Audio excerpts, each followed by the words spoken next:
And we decided on this model of what we call lab classrooms.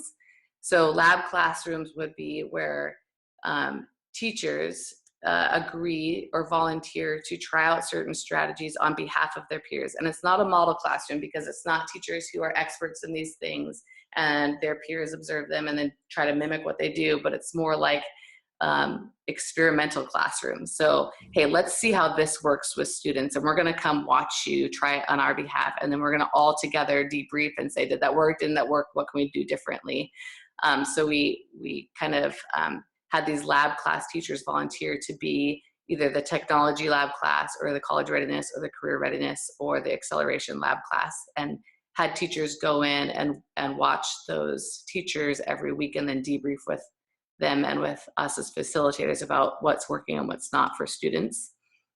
And so that was our semester one model. And then we realized that there were a few flaws with that model based on teachers, the surveys we gave the teachers and things they'd like to see tweaked. So one is not all of the lab class teachers reflected the content areas that teachers wanted to see these strategies tried out in. And although you can glean a lot from whatever class you're in, if I'm a music teacher or an art teacher and I'm watching a language arts classroom or a math classroom, it's not always as hand in glove fit as you'd want it to be.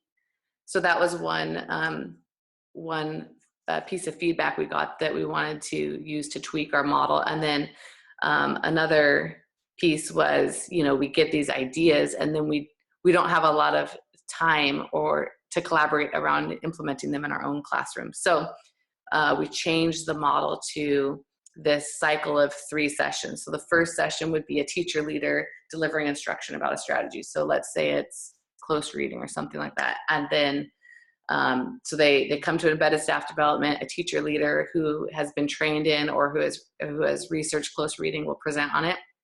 And then we have teachers volunteer to try that out in their classrooms. So we get this representation from all content areas and pathways and electives that say, okay, I'll try that. I'll try that in my music class. I'll try that in ceramics. I'll try that in physics. I'll try that in special ed. And then teachers decide where they want to go observe. And then we facilitate those observations and debrief about them after about 20 minutes or so. And then the next session is teachers coming in to lesson plan using that same strategy. And we bring a bunch of resources and have them posted online. And then teachers write their own lesson plans. And then we as administrators go and do drop-ins that following week to help support teachers using that strategy. So it's been a super beneficial model in our school, and teachers feel like they have ownership of their PD and they get to